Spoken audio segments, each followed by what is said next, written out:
my eyes in that Welcome. small city night. Wonder why Welcome everyone and to why Stillness and Chaos. we haven't left. I thought we'd start with a little bit of music I just to close get some my smiles eyes and Neha in and that Reshma's place face. and take a stand. I wonder why I can't see the sky and all the stars. Okay, so welcome. I'm Daniel. I'm the founder of Stillness and Chaos Consulting, and I truly believe that all of us are wise, creative, joyful human beings. And sometimes mental health issue, grief, distress, whatever it is, kind of clouds who we are as human beings. So I've been on a journey of having really bad mental health over the last 10, 12 years, and I've been on this journey of um, It's your chair.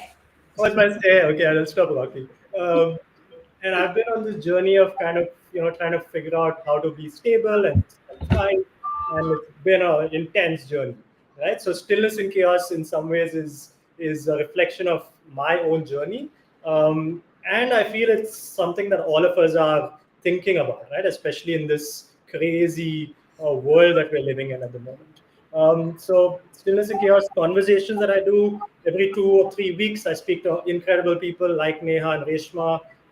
We talk about lots of things. Today is how inner work meets outer change. We talk about what that is, and the essence of it is when you go on this journey of really working with yourself and understanding what it means to flourish as a human being. It is a inner leadership journey. It does raise your consciousness in some way.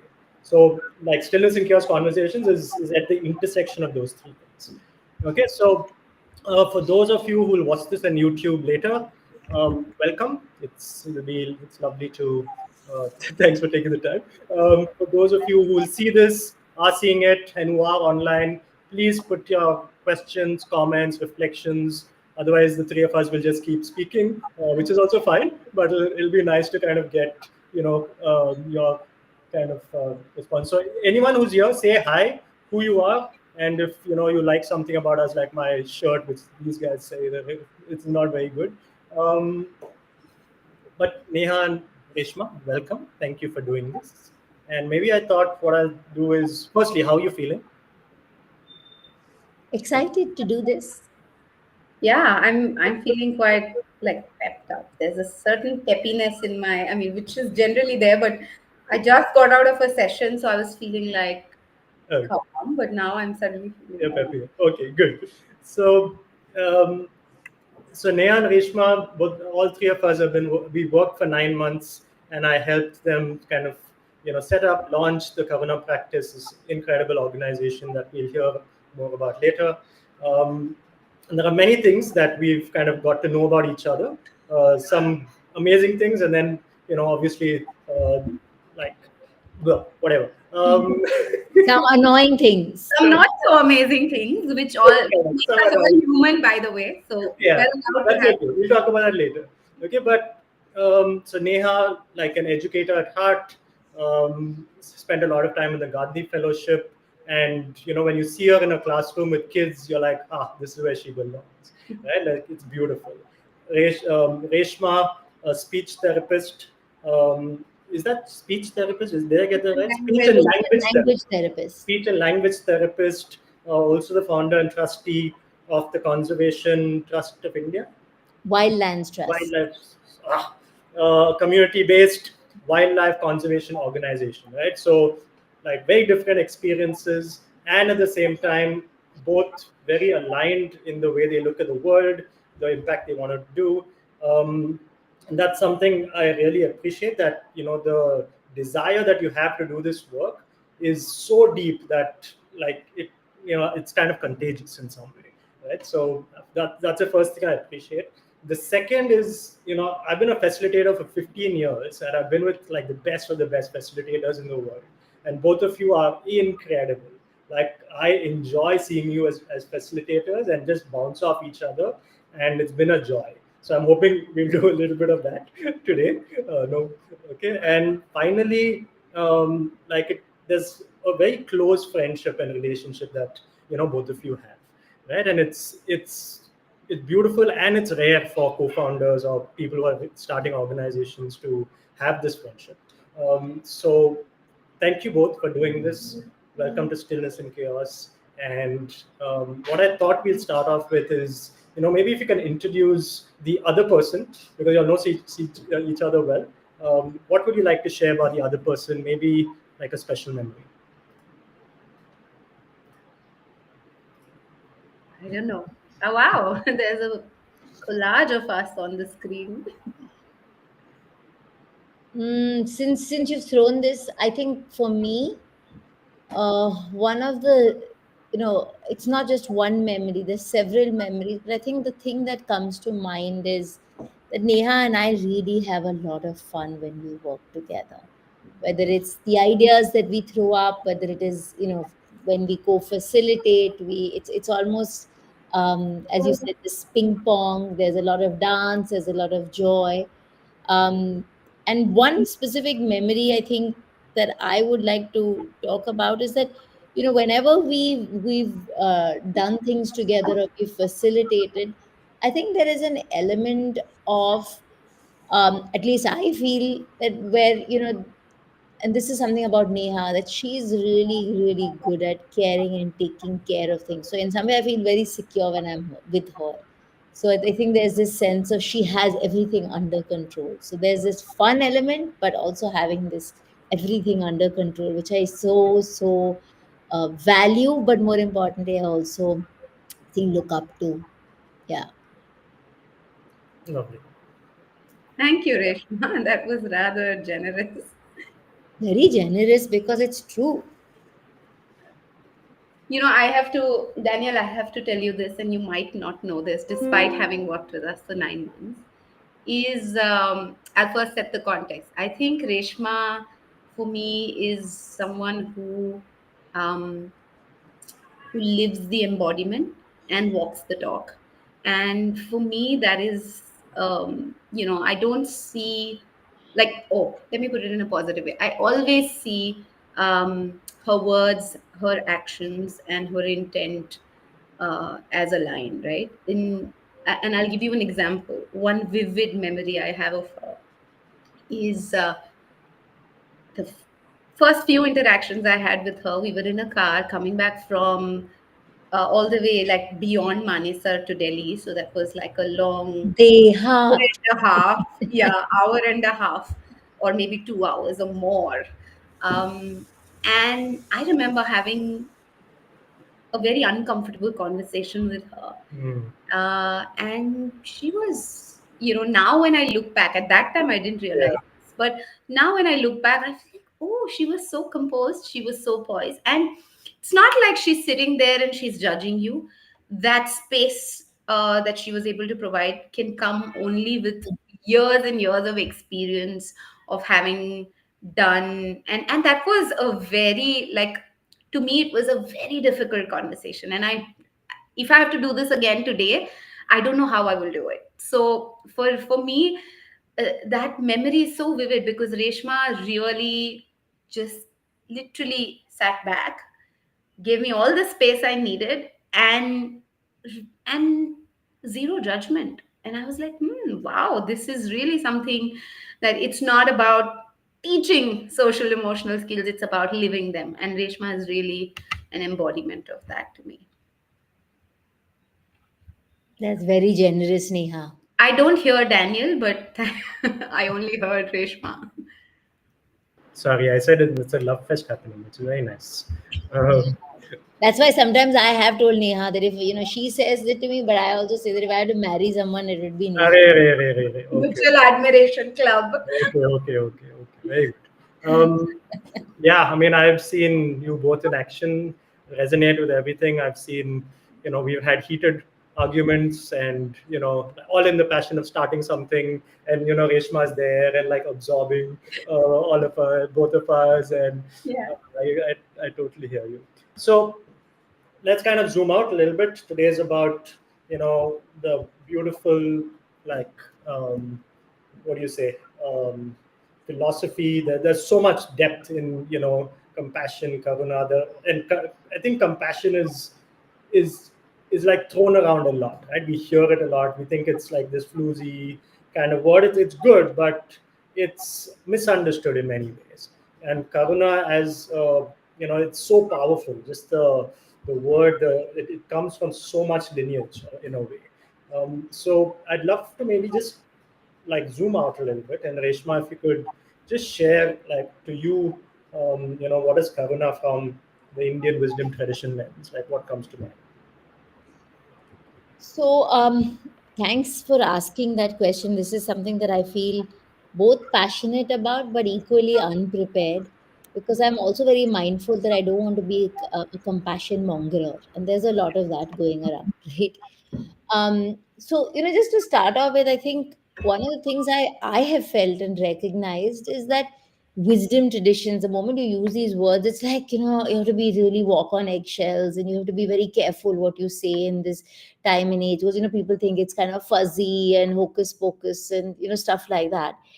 And I often have to ask myself, but then also have the courage to be able to talk about it, because at the end of the day, a wisdom tradition is not just blind faith, which is typically what most people associate, in the moment they hear wisdom tradition. Because at the end of the day, even science is a faith, right? There's a faith in a certain theory, which until disproven is meant to be held as the truth. And we know so many theories, constantly keep changing and get disproved.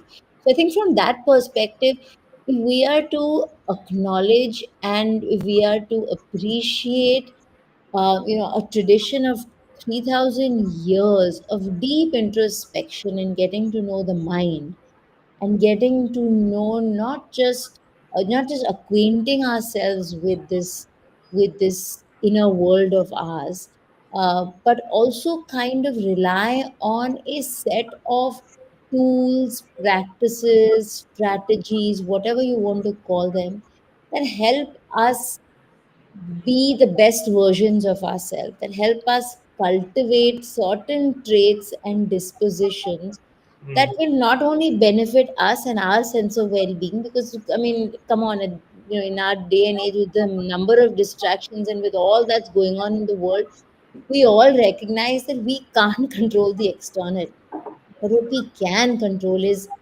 our response to it.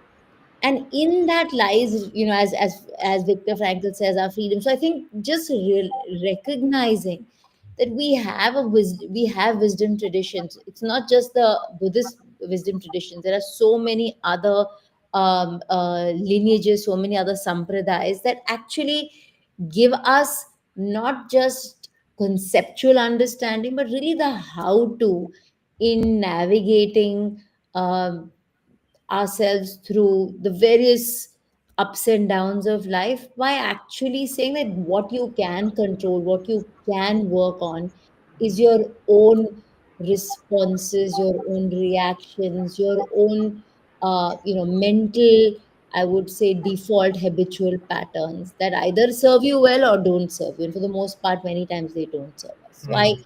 I just wanted to acknowledge that, and say that we shouldn't shy away from the fact that sometimes what mix up modernity, and think that modernity means that anything from the old is to be cast away or is hocus pocus, but really recognize that sometimes there are certain solutions that are there, that are very sophisticated.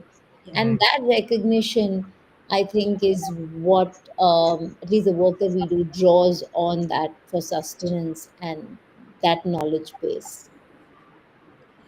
Um, Daniel, can I add something to that? Yeah. Yeah. Ping pong. This is something I've learned from Reshma. So I'm actually only sort of iterating what she's always said, is that Karuna, as understood at least in the wisdom traditions, is not this soft, warm, fuzzy aspect as Karuna is generally, quote unquote, misunderstood, right?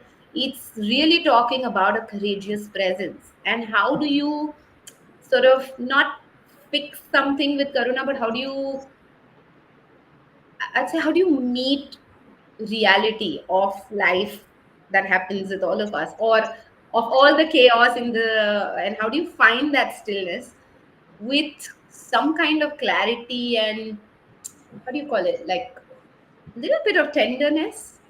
Hmm. um, yeah, this is what I've learned from Reshma around wisdom Well, to. you've said it so beautifully. I'm like thinking to myself, wow, she said it like way better than I could have ever put it. That's what we There's, do for each what, other, no? there's the word you use.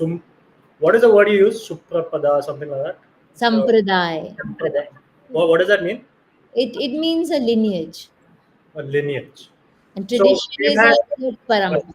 So there are. I mean, we've had one very long conversation on a flight about this, and I Hmm. love these, words and the essence of it, and there's so much Yeah. depth in some of these. I would say the philosophies of around these words, right? Like, what else comes to mind? Like two or three things like this, so, that stand out for you when you think about Karuna from the Indian wisdom traditions. Well, actually, if I was to quote some of the masters and my teacher, I would really, I would, I would say that what we present as, and when I say present, as in what we introduce and what we facilitate as way of cultivating a disposition, is literally just the foundation. It's just very, very baby steps, because the tradition is, goes into something that is far, far deeper, and eventually it is much more about recognizing how interdependent we are, and therefore it's about really dethroning this I, this ego, this self, which is so self cherishing, and which is in some way responsible for much of the perhaps struggles that we have, Hmm. struggles with the way in which we perceive the world, the expectations perhaps that we have, the way in which we engage and connect with others, what are our intentions and motivations for what we do and why we do things.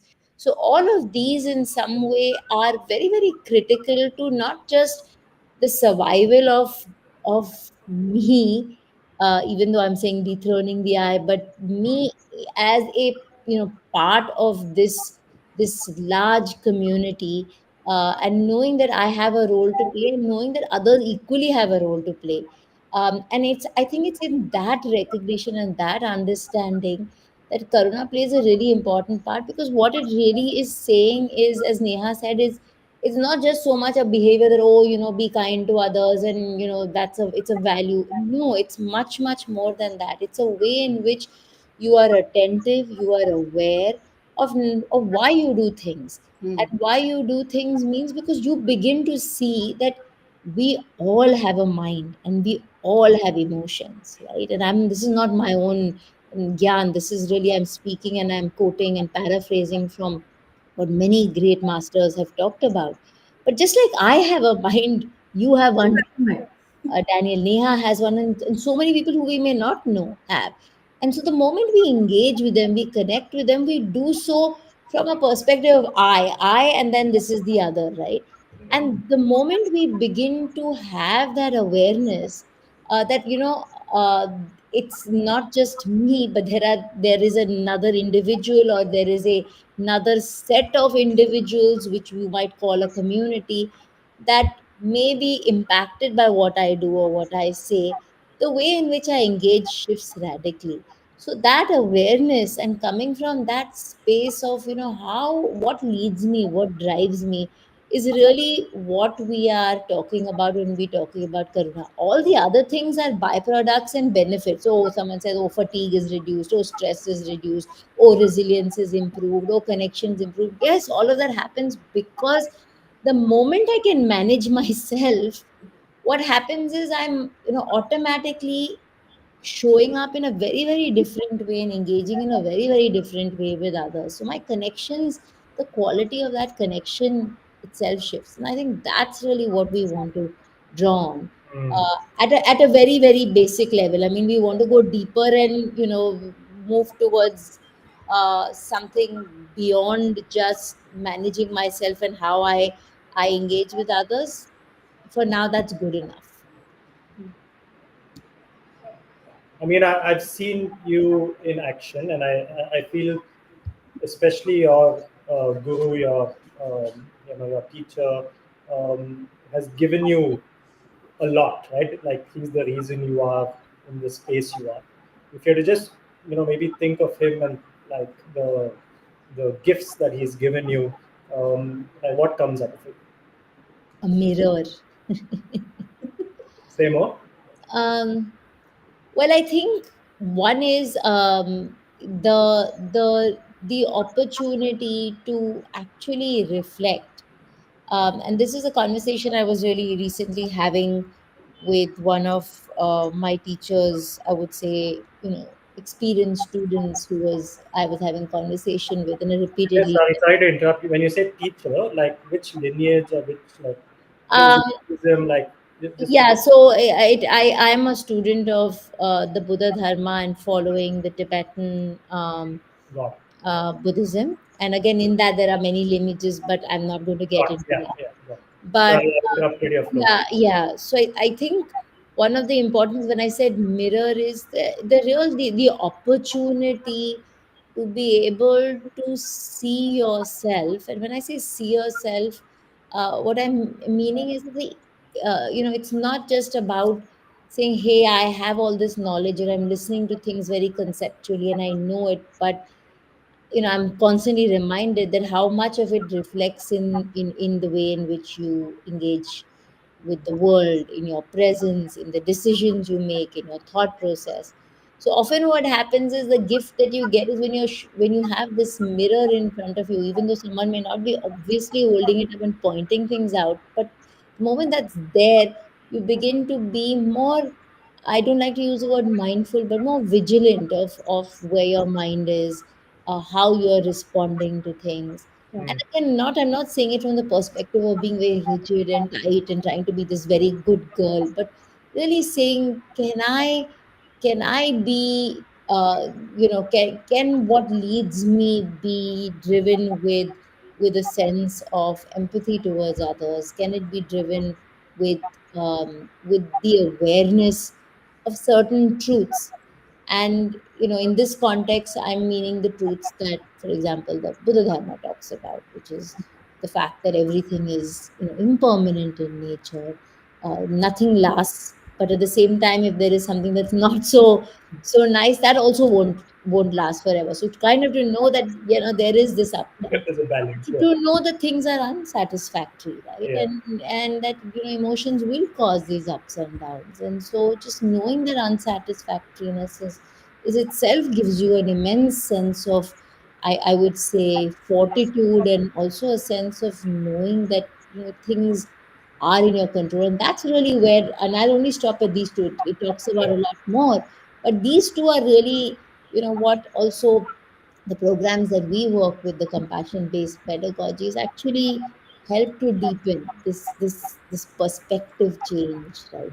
How I hold things and how I engage. I mean, when you said that, he shows you the mirror. The first thing that comes up for me is, wow, that is in some ways quite scary, right? Because it's like he's showing you parts of yourself that perhaps you've hidden, perhaps that are Yeah, really on the same. yeah, difficult to see, and it's scary. Like for me, that was this visceral reaction I had, because if this person is holding up, yes, it's amazing. I know it's an evolution process, but at the same time, it's like, oh my god, this is intense inner work, right? I know Neha, does that resonate? Yeah, absolutely. So I don't know if you remember at the prep call, I said, whenever Reshma comes back from one of those retreats, it's the ripple effect of that Mm. holding up the mirror is felt, right? And I'm sure people around her feel it, but I definitely get it. I feel it. So the guru is not really holding the mirror physically. It's I am perceiving the mirror. I'm just saying this because sometimes. Thanks, yeah, like that is obvious, No, now. no. I mean it in a sense. Maybe I want to see the mirror. Maybe there might also be opportunities when there might be, sorry, times when I don't want to see the mirror, and so I won't see the mirror. But maybe in my journey right now, I'm kind of like, show me the mirror, show me the mirror, show me the mirror. Sorry, one last question, Reshma, because Yeah. it's like burning it. When that experience, what we just talked about, Nia and I, like we have the theoretical understanding of it and we feel it from you. But if you're to like when it happens and like there's something that happens inside, like viscerally there must be something like in your mind, in your brain, whatever. Like what does it feel like? I feel like a fraud. Say more. Say more in the sense that, at the end, there is this self that you're trying to, protect. There is this self, this image that you're trying to create for the outer, world, how I'm, and you kind of begin to like, what image am I protecting? Who am I? So it kind of drives you to be more authentic, to be honestly able to laugh at yourself, to be more, open, to not really, talk, which is what I used to do a lot of and probably still do, but I'm constantly reminded that like don't speak in cliches, right? Stop the cliche business. Just, speak from your own lived experience. And I think that takes time, and I think that's something that I'm learning to do. So I would say, yeah, that would be. I hear you, I mean, I can feel the Yeah, right now I'm feeling like a fraud saying all these things, by the way. I mean, like I guess what you're kind of saying, there's a tension, right, of kind of who you are, what you believe in, and what the external world needs to see, and what you need personally to live in this material world. And I feel in some ways a lot of us face that.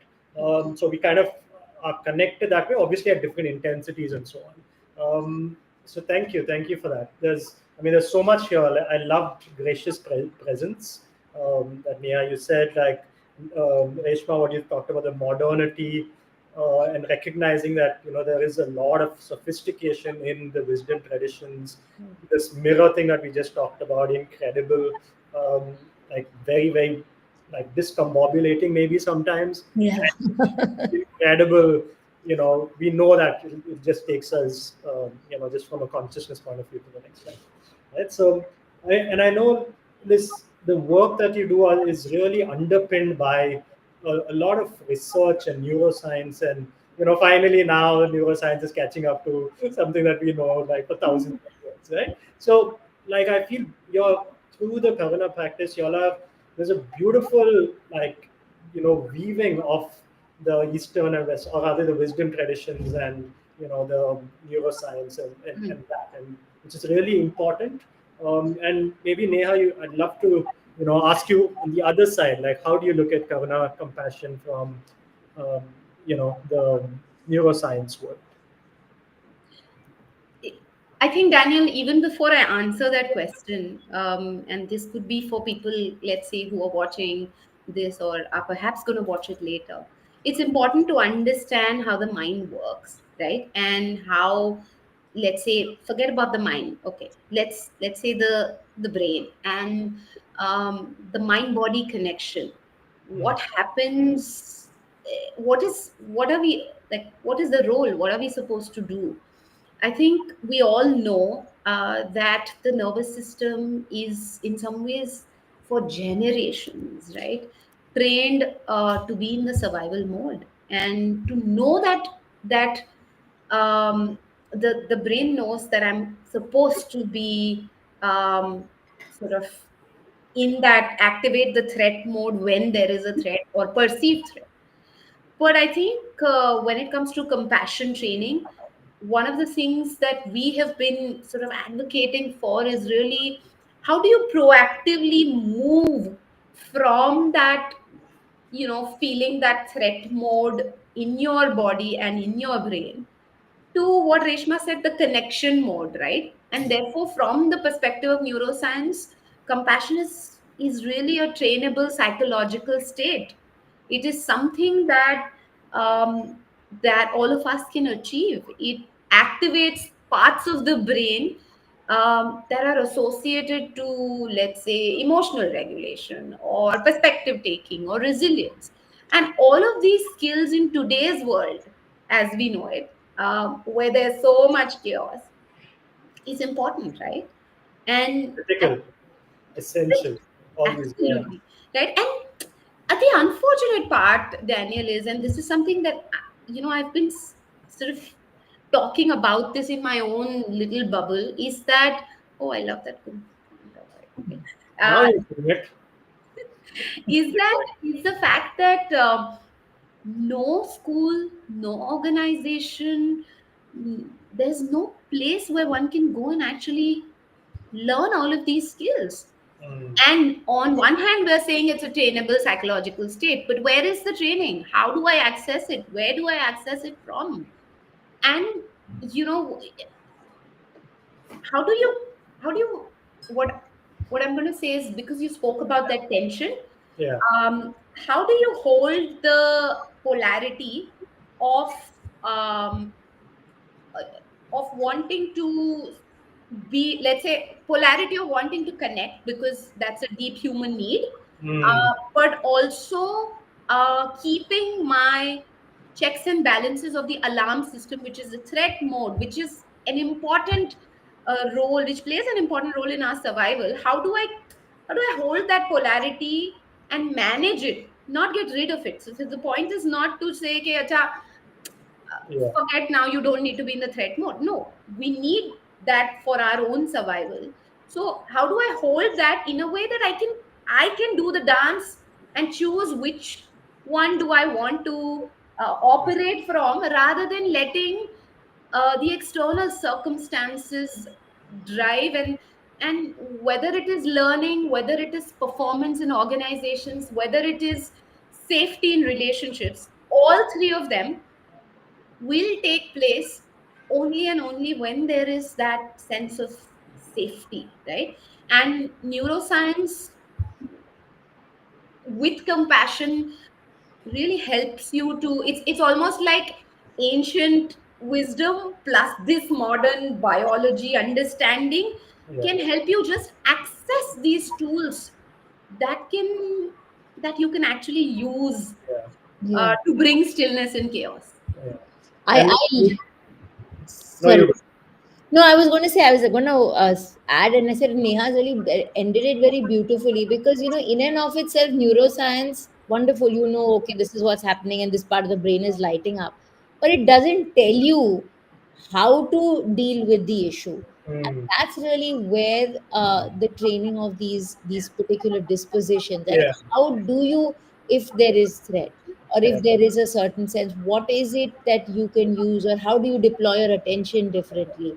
And I think that's really where the ancient wisdom traditions come. So in some way, sometimes you might think, so what? It's like I'm flying on a plane and there's a fire. Do I really want to know which propeller is affected, or do I just want to get safely to Delhi? So the idea is that I want to get to Delhi and I'm going to figure out a way to get there. And that's really what this helps you to do. But yeah, And I'm smiling, and the reason is because like this journey that I've been on is has been, it's been like difficult, disempowering, two steps forward, one step back. And you're right, like there is no place where you can learn this, which is why I have been on this journey where I've just tried everything, right? Because I'm like, whatever, I have this, but I shouldn't stop. I still want to have a family. I want to travel. I want to work. All this, and but that means like a lot. So even right now, the reason I bought this guy is like I have very intense highs and very intense lows. Right, the last few days, it's my energy's been at a very high level, and even now, right, I had to do a lot of grounding just to just be over here and be with both of you.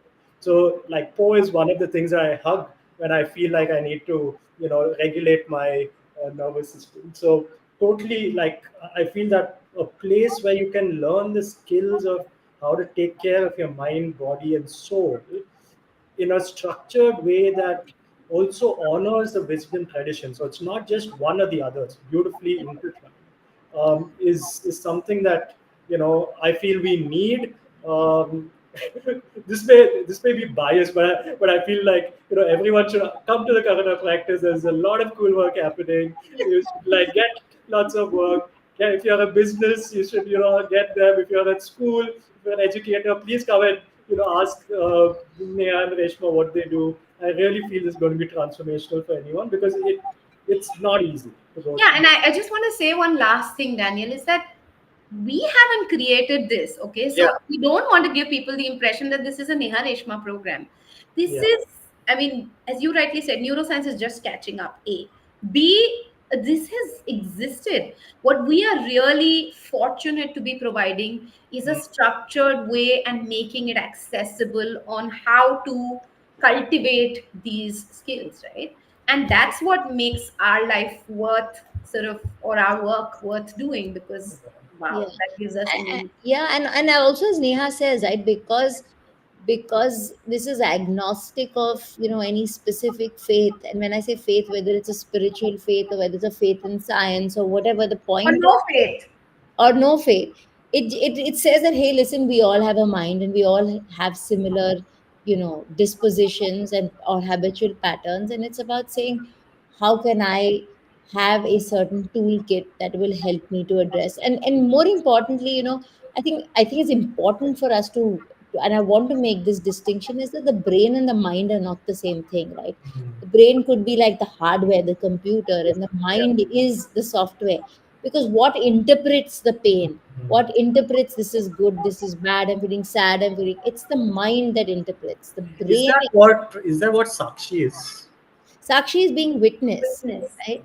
And Okay. so one mustn't, in some way, so neuroscience is, when you say catch up, I don't think it's ever going to catch up, because it doesn't, it talks about what it can observe, and what it can observe is right now the brains and catching, and that's just the hardware. But in terms of consciousness, or in terms of the mind, which is the interpreter of this world, whether it's good or bad or whatever the experience we are having, which is so subjective, that is something that needs to be trained. And that's really where this draws from the wisdom traditions of mind training. That's why we say we draw from the rich mind training traditions of the Indo-Tibetan Buddhist tradition, which says that, hey, you know what, these are dispositions that can be cultivated, so that we begin to rewire and in some way calibrate the way in which we look at things, really Yeah, and changing also our perspective. just from a scientific perspective, right? How do you rewire your own neural networks? And research has shown that neural networks can, like, you can create new neural pathways. You can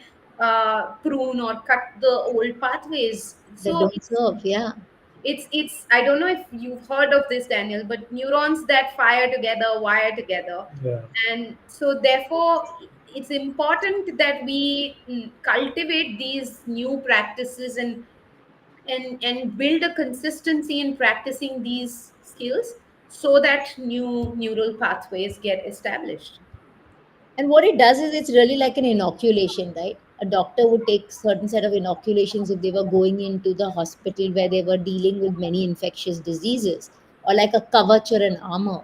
So when you're actually building these traits and dispositions, whether it is how we train our attention, whether it is how we, cultivate empathy, how we kind of begin to foster these connections that actually make us, not so self-focused, what we're actually doing is we are providing, or inoculating ourselves and holding ourselves in some way in good stead.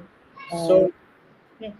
so there are a couple of things, right? Like I feel again, just to make this real. So I've been in spaces with y'all where, I've entered a meeting where I've said, today I'm just quite low, right? And then we've actually done a beautiful practice, and then I'm like, okay, now I was a 4 on 10 and my 6 on 10.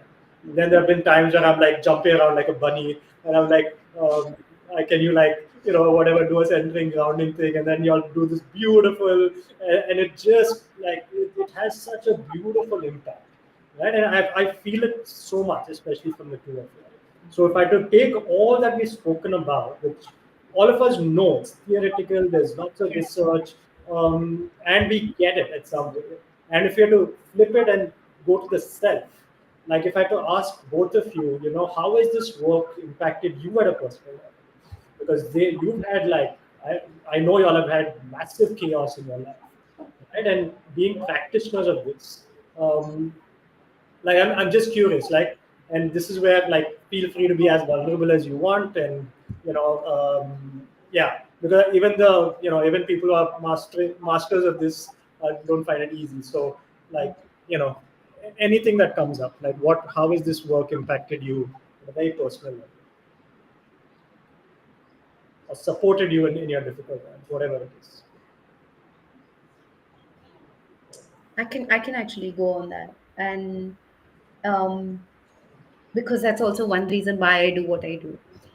Um, I actually, in my life, I started working early on, and in my journey, I've had these, what I call quarter life crisis, right? Because I was 23 when I first hit my existential crisis for the first time, and none of my friends or peers around me could make sense. Actually, I couldn't also articulate what I was experiencing, right? And to me, when I was experiencing that, I experienced the lack of a support system, right? Because A, I wasn't able to articulate, B, no one around me understood or had the language to engage me or sort of guide me or help me with it. And when you feel that sense of hollow on the inside, when everything on the outside is like, oh, picture perfect, you're like, oh, you meet all the check boxes, but on the inside there's that sense of Yeah, something's not right. Your heart, it. And when you and I know that a lot of people, because after that, when I've spoken to people, it's like people have said that, oh yeah, they've resonated deeply with that experience, as if they've all experienced this. And I was like, if you have experienced this before me, why didn't you do anything about it? Like that. yeah, You can see that restlessness. I still feel it because I'm like, I have, if I experienced this and you knew the answer to it, do it. But a lot of people I know, for various reasons, and I'm not judging, because here I'm nobody to judge, and everybody has their own journey. But a lot of people tend to shush that voice inside them, right? Because that's that will not rock the boat. which But that inner voice that is telling you, there's something okay, not something right, is, yeah, got it, got it. that's hollow, It's etc. very difficult, like, but let's run away from that. It's too, yeah, Yeah, you shush it. You shush it in many ways. You avoid it. You don't give enough importance to it. You run away. You find other means to sort of engage yourself, your mind in, or get distracted, yeah, whatever. But I've seen incredibly smart people, caring people feeling overwhelmed.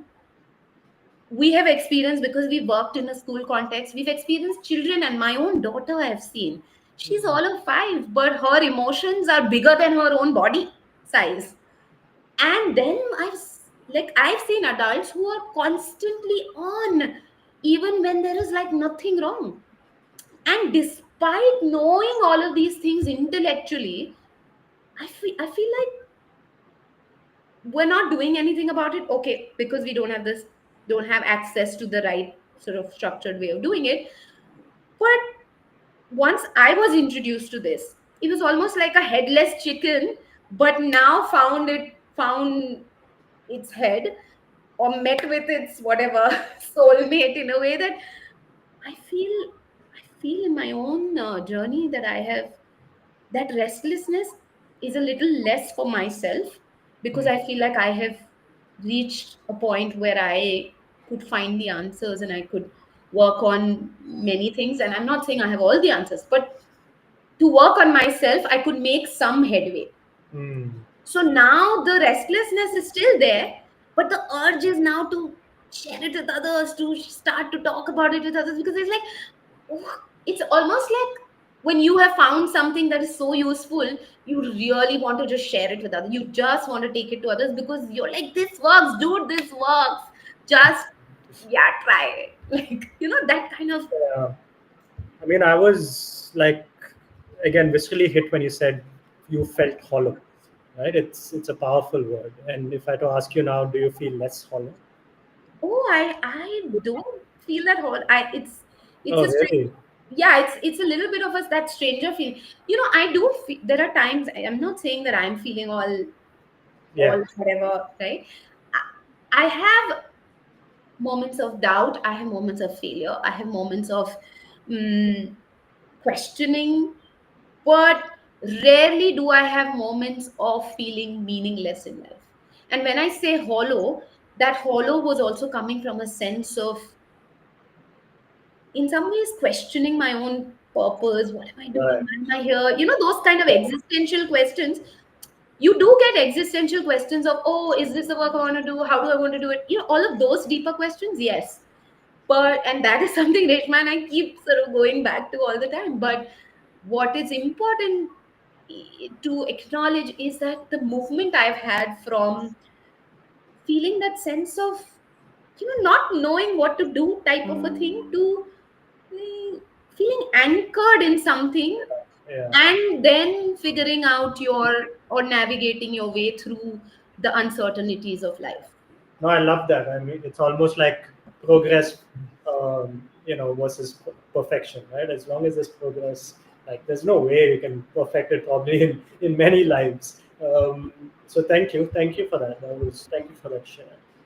Reshma, what's coming up for you? It's so it's so lovely when Neha, I feel so tuned with her because what she shared at the end, I was like, oh, this is really the same thing that I also feel. And I think I someone helped me to word it beautifully. This spontaneous desire to share, right? When you have benefited, how can you not share with others what has helped you? It's like saying, how can I just keep it and be very selfish about it? And I think for me personally, at a very vulnerable time in my life, I found that my own I would say journey with the dharma, with the fact that what I was receiving from my teachers, from the tradition, was something that helped me in good stead, simply because what I had learned to do was what we also call is this from the tradition is this arrows, right?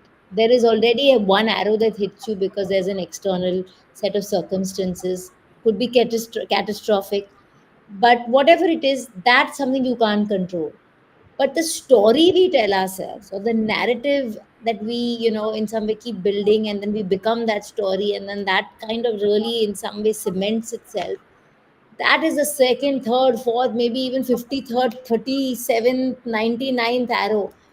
Stopping those arrows and knowing when to see, oh my God, I am spiraling, is really, really a very powerful set of tools and mind training tools. And I think that having that having that understanding, and then seeing that there is a program that builds Sorry, could I this. pause? Because I don't want to go into the intellectual side. The arrow thing and Yeah, the spiraling, again, bringing it back to yourself, because all of us spiral, right? I know you do this at a sometimes a very regular, like when you go into that, like how do you like ground yourself? How do you really come out of the spiral? Because I feel that is like it's not that's a the simple thing. perspective taking, right? And that's what you're expecting us to give out all our secrets right now. Yeah, trailer. That is really where the lens shifts, and it's like literally putting on a where, like, how does one cognitively reappraise the situation? Because the way in which we were looking at perhaps the perspective we held, maybe there is a slightly different way of looking at it, a wider perspective, and knowing that maybe there is not just one specific cause that causes it, but many, many more causes and conditions. Having just being open to that gives you that ability at that moment in time to either pause or to have a opportunity to reevaluate and say, maybe I'll come back to this. And what happens when you are able to do that is it gives you an immense sense, gives you that room in your own mind to say that there is another way in which I can deal with it, and not my habitual maybe response, which could be panic, could be fear, could be Yeah, I want to keep um, again. You're going into other, bring it back to yourself, and I know, again, feel free to be as vulnerable as yeah. you want, right? So You're asking me to give you a very specific no, example in my no, I'm personal life. asking you to go to yourself rather than talk about. Yeah, so when I'm using the So word self, I'm so meaning I my. know for Yeah, example that right now it's a little difficult for both of you. You're like dealing with a lot of stuff, right? yeah. Like respond from that place of feeling difficult. like without intellectualizing it. Like, I, yeah, I'm just there's something there which I feel. No, because your question was very specific to how has it helped, and I feel how it has helped in my past, and it continues to help in the present because chaos still exists, and chaos will always exist. That's not going to go away. But yes, what it does help me to do is stop this storytelling, or at least be vigilant or be sakshi and witness to that. Oh my God, the weaving has started. Stop weaving, and maybe take a step and don't kind of create this narrative, Take rework a it. step. Okay. Let's take a step. You know, I've never played the guitar for you, no, and I promised you all that one day I will play the guitar for you. So today, Hadn't we are was good. shouldn't be online, but yeah. When why not? When you said step, like I thought of this. There's a beautiful song called "One Day at a Time," um, which I sang in church. So let's take it one day at a time. Let's take it one step at a time because that's all we can do as human beings. This is for both of you.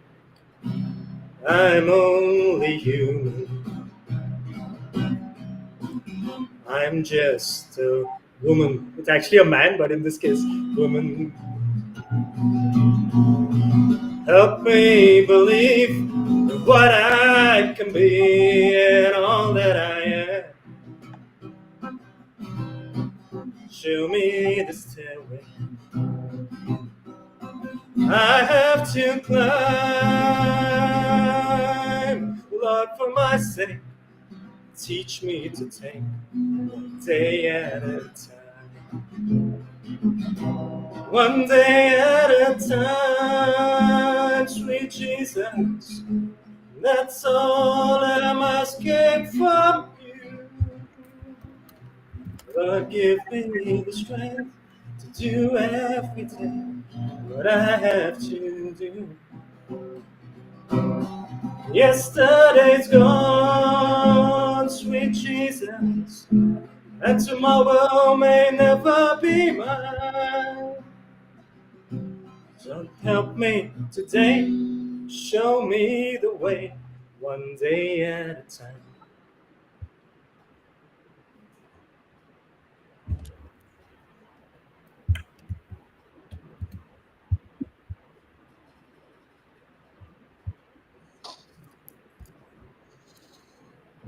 Okay, You let's. sound like you know the Buddha very well because he talks about being in the present and you never know about the tomorrow. How are both of you feeling? Reshma?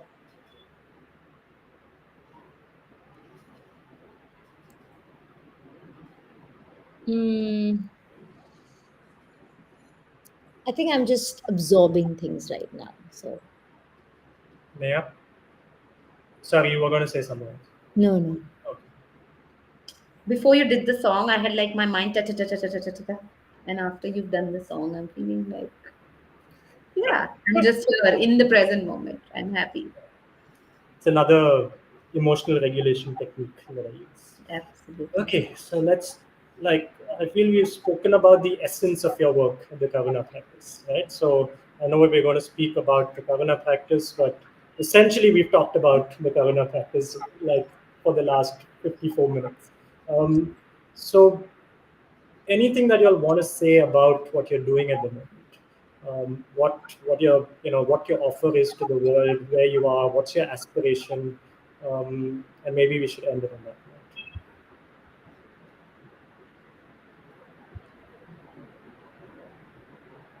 I think I'll just say one line. Aspiration is really to share, as we Neha said, and I also said, really to share. Yeah, and I feel like I- we work because our work has been with both children and adults.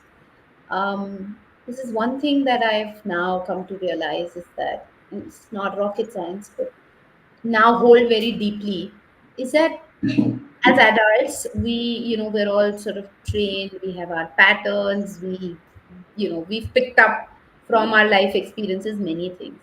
So I think for adults, if I were to articulate this work, it's about maybe unlearning, maybe slowing down, um, building that self awareness, so it's more like a intentional, reflective, like, I don't want to say activity, but it's more intentional and more reflective. And for children, it's more playful because there's a lot of activities, there's a lot of games, there's a lot of meaning making that comes, like stories, uh, case start, whatever, like case scenarios. So I think adults, if I may say so, is more about repairing, reflecting, and children, I think, is more about nurturing and building. Both are work in, but the goal, whether it is an adult in the classroom, whether it is an adult in an office, whether it is an adult servicing or offering their care for others, or whether it is a child at home, on the playground, in the classroom, the goal is the same, the exact same, because these are such universal skills. And how do you help, let's say, people work with their nervous systems? How do you build emotional literacy? How do you embody resilience? How do you train the mind? How do you therefore train the heart? All of those things. Yeah. I'm just throwing a lot of words, but I feel like I don't have a one sentence response to what you're saying, but like for children and for adults, it's for everybody. Yeah, I would just build on that and just say sharing a different way in which one processes or perceives things, really changing that default mode. And with kids, it's really about saying, can we teach them from very young on, Yeah. very early, that there is another alternative way, and um, Yeah. that's really. Mm. I wish we had like another hour, which I could just go on speaking to you. But, you know, Do a I, part two then. what? Do a part two. Chalo, 1 year, 27 November 2026, part My 2. one But it year. will take 1 year to come back to us. Yes, because in 1 year, I would like to see where you are in your personal and professional journeys. Imagine how interesting it will be. No, I think it'll be so cool. I'm not joking. 27 November 2026. I'm going to put in the calendar and already block it with you. Okay? If we are still there, All the talk, exactly, all the talk on being in the present moment and impermanence has gone out of the window with that. But unless you are dead, you'll still be there. Now, it doesn't matter if you're the governor practice. It doesn't matter. You will be why? there. Who's Human to being. say that if exactly impermanence? Who's to say that I might be there tomorrow? I may not even wake up in the morning. Then it's okay. Then they will come. I'll get someone else. No, but listen. Thank you so much. Um, I do have one last question, which I asked. No questions from your audience. Doesn't look like it. He was too They, busy. they're all no, there isn't. They're all like absorbing like you are, Reshma. So, what does stillness and chaos mean to you? When you hear that phrase, what comes up? An image, a feeling. What comes up for you? I, For me, it's a whirlpool Hmm. spinning, but the center of the whirlpool, that little vortex, that doesn't move, right? In a sense, that hole is everything is happening around it. So that's an image that comes to mind. I love the sound. Does Yeah. yeah. I think for me also, I thought of it as an image. Like the moment you said this, I was like, maybe this is like a candle. And when there are like winds, it flickers, but it stays steady. It's steady enough to stay lit in the middle of that chaos. Love it. A whirlpool and a candle together. This is why y'all work. Both of y'all are so different and y'all complement each other. That's why the Kavana practice is, like my wish for both of you is that you flourish whether as individuals, as professionals, wherever, whichever vehicle you take to do this work, it's needed. And yeah, I'm so happy to have you as friends, as co-travelers, and thank you for taking the time out to do Thank this. Listen, you. we didn't get a chance. Yeah, exactly. We didn't get a chance to say this, but thank you for having us. Welcome. Chalo, thanks everyone, whoever's here, and those who are going to see this. Okay, guy, good night. What did I Bye. do Good that? night.